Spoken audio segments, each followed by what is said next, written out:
دور سیدنا عمر فاروق دا رضی اللہ تعالی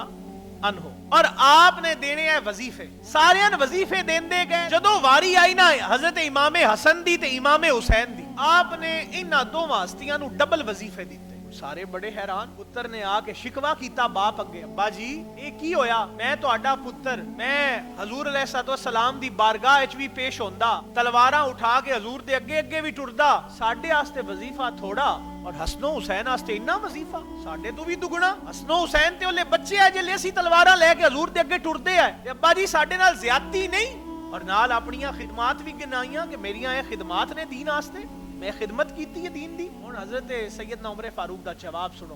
جڑے لوگ آ جاننے نا نسب نو نہیں مننا چاہیدا نسب کچھ نہیں کردا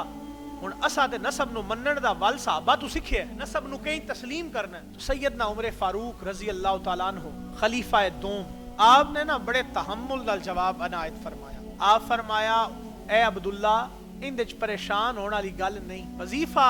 جنہ حسن و حسین نو دتا ہے جے انہاں وظیفہ لینا ہے جا انہاں دی ماں جی ماں لیا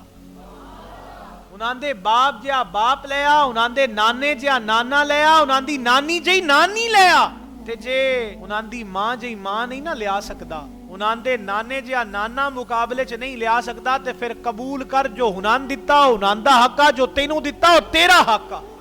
نسب دا انج احترام کیتا ہے صحابہ نے اور اس ہی نسب دا احترام کرن دا سن بھی حکم دیتا ہے